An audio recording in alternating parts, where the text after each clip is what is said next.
Wow, this is the sound of Chinese New Year's parade in San Francisco. We're going to have some fun today. San Francisco Chinatown is the place to explore the past and present. The crowded and lively alleys bring so much character to the neighborhood. The markets and restaurants are so fantastic. And you can find delicious food like the dishes we're going to make in a few minutes. But first, I would like to share with you a true story of hard work and determination. You're going to leave your heart in spectacular San Francisco. San Francisco Chinatown is much more than a tourist attraction. It is a real, living, breathing neighborhood. It is also a big part of the city's colorful history, the center of many generations of Chinese American cultural activity. This is where people conduct their daily lives, where they bank, work, shop, celebrate birthdays, get married. In Chinatown, a fresh produce market can be much more than a place for your vegetables. This is the Gingfei Market, famous for its preserved pork. Right inside the store, at the butcher counter, slabs of pork belly are carefully trimmed and cut to the right size to prepare them for curing.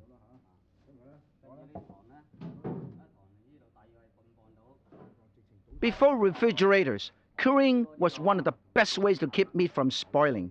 You see Mr. Chen using the traditional recipe, mixing a marinade of rice wine, sugar, and a bit of rich Chinese fermented sauce.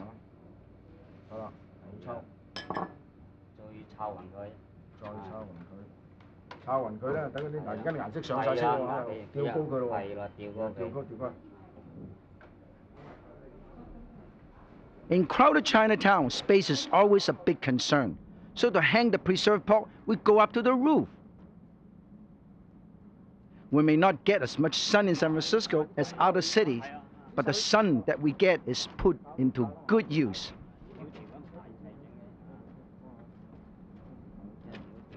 This pork strip will hang up here for several days. Delicious Chinese-style bacon. Back on the street, they are making a delivery to the main key game birds shop. If you want fresh poultry, it can't come any fresher than what you can find here. The owner of this store has his own chicken farm. Look at all the different kinds of birds he raises. All chickens are not alike. They don't look alike, and trust me, they don't taste alike. And if you are taking a live chicken home, here's how it is done. Fresh ingredients. Because Chinese taste buds demand freshest ingredients, Chinatowns all over the world have the best greengrocers. In San Francisco Chinatown, there are fresh produce shops like this one all over. Most of these vegetables are actually grown in farms right here in California. You can buy traditional cooking equipment in Chinatown too, or online if you want. Look at this. This is a Chinatown wok shop. You can find woks of all design and all sizes. Like this. And you can put it right on top of the wok, like this. Okay? And then you use a wok lid to put it right in here. Put your wok like this. See? This is a new wok. And this is a well-seasoned wok. Look at the difference, huh? Some of this small. Some of this small. Different size. You know, and I think it's a great book. Martin, it was great having you here today. Oh, my pleasure. I know you're going to go out to have dinner now, and I don't want you to starve.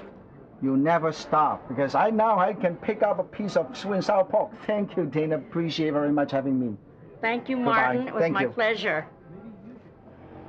After half a day of walking in Chinatown, it is time to sit down to enjoy some good friends and good food. The owners of Pearl City are an immigrant success story.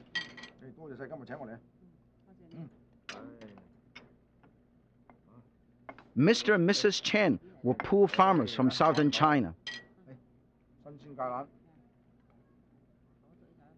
They came to San Francisco, and Mr. Chen worked his way up from the kitchen helper until he saved up enough to buy the whole restaurant. Remember the preserved pork on the roof? Well, this is how it is used. Over rice cooking in a clay pot.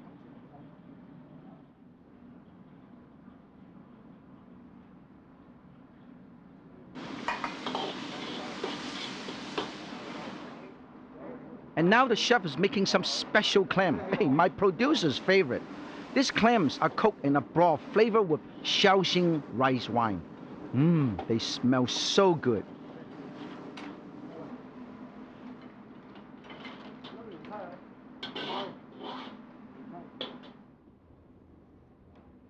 Wow, 夠晒酒精味道啊！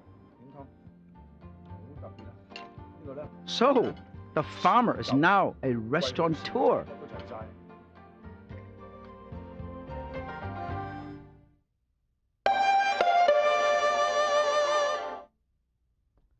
Hey, I'm putting some rice wine into the shrimp and get them drunk. This actually, the shrimp, all the shrimp were alive a few minutes ago. But anyway, I hope all of you have visited San Francisco in the last few years or in the last decade, because everybody left their heart in San Francisco. Once you visit San Francisco, you'll love it. Not just because San Francisco is so romantic and so beautiful, but the food is so fantastic. Our Sun Juicing, the restaurant I work with the chef, is so wonderful. I taste all the things. So today, I'm going to show you how to do drunken shrimp soup, okay? I call it soup actually. You can also use it as an appetizer. I use this rice wine made with glutinous rice, fermented glutinous rice. Let them get drunk a little bit, okay? Let them soak. This is a very classic dish, okay? A classic dish. And then let it sit there for a little while. Normally, they still will swim a little bit. And then I'm going to get everything ready. Cut up a tiny bit of shallot. Set it up, put it right here. Cut up a tiny bit of garlic. Just a whole piece of garlic, okay? Very simple. And I slice it. You see, slice, slice, slice, slice. Get all this flavor out. And if you like ginger, hey, by all means, cut a little piece of ginger and julienne. Put it right here. And then you set it aside. And then now you get ready to cook. Put a tiny, tiny bit of oil. I think this is oil, I hope. Okay, a tiny bit of oil. Saute this. Turn this up. Saute all the fresh spices first, okay? Onion, shallot, ginger, garlic, and green onion. Look at this. Very nice. Beautiful. And then saute them. Saute. In fact, a lot of times it's easier to saute with a chopstick. Can you hear the sizzling sound? And in the meantime, while I'm sauteing this, I have some broth already made with some lemongrass and shrimp shell. Look at this. This is a seafood broth. We're going to use this to cook our shrimp, the drunken shrimp. And I think the shrimp is all drunken. It's a classic Shanghai dish. You go to a Chinese restaurant in Shanghai. Oh, every single restaurant serve this dish. When this is all nice and ready, we're going to put this right here. Saute this. Saute this. And then put a tiny bit of wine. Oh, from Bay. Look at that. This is a classic dish. Beautiful. This is how you cook the shrimp. Get the flavor infused. Look at it. It turned pink instantly.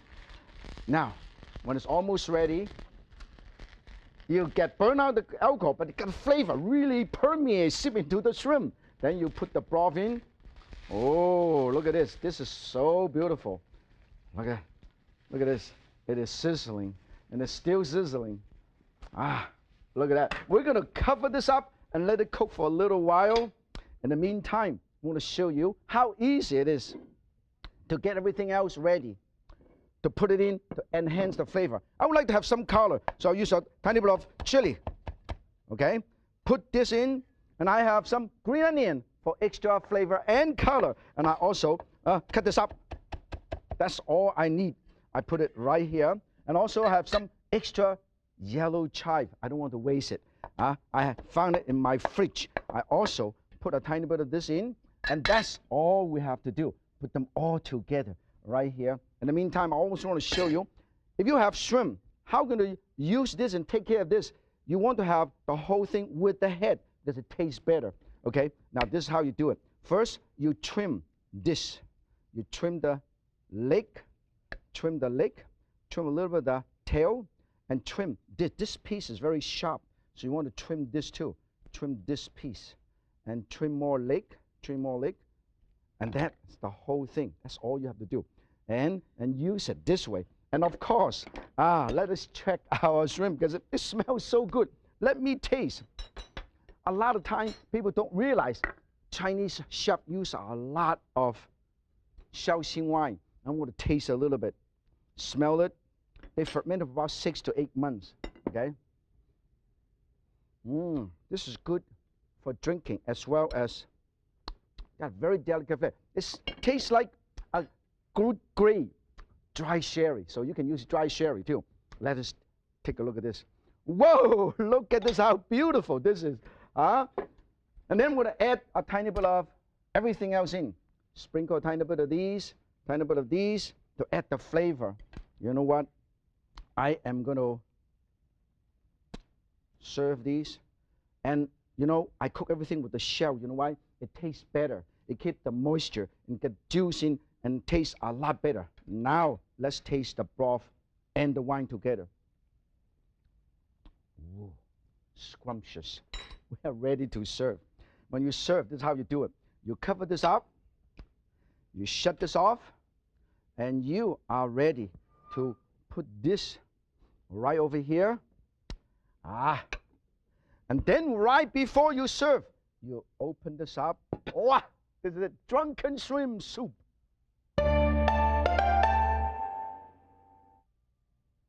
Hey, when you're having a coffee break, I went outside and picked some nice mushroom because I got a lot of mushroom to make a dish. I called it beef with many mushrooms. Look at this. This is oyster mushroom. Look how beautiful this is. And of course, everybody know this is the regular brown mushroom. When you let it grow really, really big, they have the portobello mushroom. And then, of course, this is enoki mushroom. Look how beautiful. Enoki mushroom. And then, this is very, very exotic.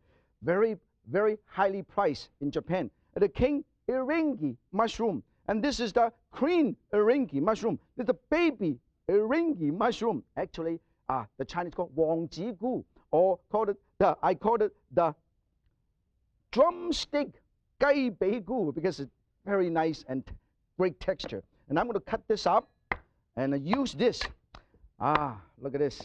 I'm going to cut this up and cut it right in half, cut it in a quarter, the big one cut it in a quarter, and I put it right over here. And I have all kind of mushroom here. I'm going to get ready. A lot of mushroom. But I'm going to show you. I'm going to also add some beef. Actually, mushroom has a lot of health benefits. So actually, you can just stir fry nothing but mushroom. But I'm going to show you. Add a tiny bit of beef. I know that you love beef. How do you cut beef? Always cut it across the grain. You cut it across the grain. And then you put it right here. You cut it, you put it right here. You cut it, and then put it right here. You know what I'm doing? I'm not only putting the same spot, I'm also pounding it and tenderizing it. I put it right here. You see? This is very, very easy. And after you do that, make sure you marinate it. Now, this beef has been sliced across the grain into thin slices and marinate with a tiny bit of oyster sauce, tiny bit of dark soy, and tiny bit of cornstarch for almost 2 hours, okay? And then we are ready to cook. Look at this. This is ready. I'm going to show you. Heat this up. Put a tiny bit of oil. Oh, look at this. Make sure. The mushroom is wonderful. You can actually use that as a health food because for years Chinese use mushroom as a health food benefit. A lot of health food benefit. Put the beef right here. Whoa, look at this. Stir this. Whoa. And then, now I marinate this beef with a tiny bit of light and dark soy rather than just light soy. Let me quickly show you the difference of light soy and dark soy. Oh, toss. Beautiful. Make sure you let it sear the meat on one side, okay? This is very nice. Now, when the beef is almost ready, you have a choice. You can actually remove the beef, or you can let it sit there and put the rest of the mushroom in. Let me show you why I call it many mushroom. I have straw mushroom unpeeled, shiitake mushroom soaked fresh, and portobello mushroom, and of course oyster mushroom. And then, this is interesting. This is snow mushroom or snow fungus. wood ear or cloud ear. And this is our king and ringy mushroom. Whoa, stir fry all of these. And then put a tiny bit of broth. Now, let me show you the difference, okay? A lot of people always ask me, hey, what's the difference between light and dark soy? Now, I'm using a tiny bit of light soy for my flavoring, okay? And also, I use a tiny bit of dark soy. You see the difference in color. This is dark soy. You can see the difference in color, okay? Now, a lot of time, you buy soy sauce. They actually don't tell you which is light or which is dark in the label. So you got to shake the bottle. Light soy is lighter in color, a little bit salty and less sweet because they have less caramel. You shake the bottle, you can tell this is light soy because they do not stain the bottle. Hey, on the other hand, dark soy stain the bottle, have more caramel and much sweeter. You stain the bottle, a light soy, dark, light, dark, dark, light. Look at that. This is how you can tell, okay? When this is all nice and ready, look at how beautiful the color is. This is absolutely wonderful. Let it braise. Now, a lot of time people don't realize mushroom has a lot of health benefit. The Chinese have been eating mushroom. The Japanese have been eating mushroom for centuries. Mushroom is used in many instances, used as a medicine. They are very low in calorie and high in mineral and vitamins. Oh, they also promote good health. In fact, cloud ear actually slow down your blood clot too. They have done a lot of study. Then we thicken this up. And a little touch of pepper. Enhance it. Extra touch of oyster sauce. It goes really well with the beef. When this is nice and done, look at the color. Look how beautiful this is. This is, oh, very nice. I'm going to serve this. Now look at this. Here, I have some enoki mushroom, and I garnish it, water blanch, and I put some red bell pepper right in there. And then we're going to serve the beef right over here. This is how beautiful this is. This is all kind of mushroom. That's why I love mushroom, because it goes well with a lot of it. In fact, mushroom also goes well with chicken and shrimp and scallop. All kind of stuff. You know what? Look at this. This is what I have. Delicious beef with many mushrooms. Oh, I'm deep frying some nice colorful eggplant to make my next dish. 5 flavored chicken and eggplant. Nice and golden brown. Look at this. What I'm doing is slightly cook this and dehydrated this a little bit. You know why I dehydrated? Because I get rid of some of the moisture in the eggplant, so when I cook them, it's like a sponge. They absorb all the wonderful flavors. Now here, this chicken remind me of Menki in San Francisco, okay? This is a wonderful chicken. Free-range chicken. I slice it up, and I put it right over here. And I marinate the chicken. Normally, as I said, I normally like to marinate it for about half an hour to 2 hours, even overnight, with a tiny bit of soy sauce, wine, and cornstarch, okay? Always use cornstarch, you know why? Help to seal in the juice. And then we are ready to cook our 5 flavored chicken with eggplant. First, I have some garlic and ginger. I use some oil right here, so you don't have to worry about it. Tiny bit of oil, garlic and ginger. Whoa, nice and colorful. Fragrance. Get the flavor out first. Infuse the flavor. Put the chicken in. It doesn't take too long to cook, okay? Look at this. High heat. That's why it's so important to have high heat. Heat control is very important in cooking.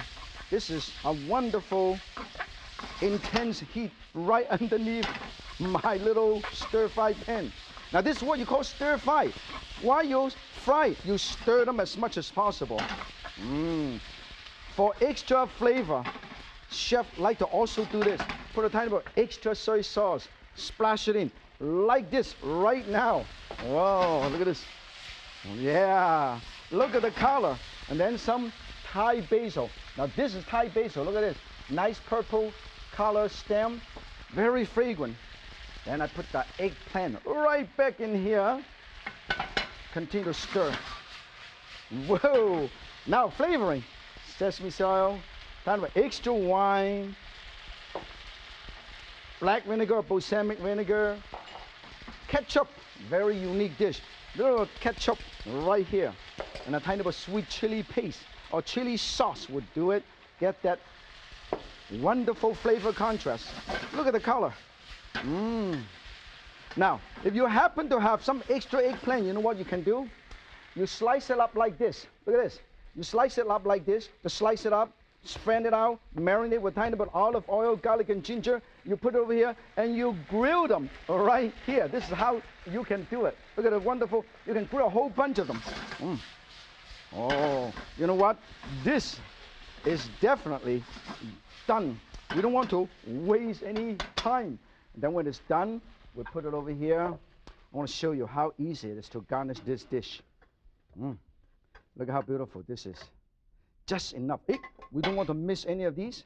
And garnish this with some extra basil. Look at this. Look at how beautiful this is. Amazing, isn't it? This looks great and so easy to make. 5-flavor chicken and eggplant. Well, my guests are standing behind the camera with the place ready. I have a feeling there won't be any left over. Until next time, happy cooking. And remember, if Yan can cook, so can you. Zaijian.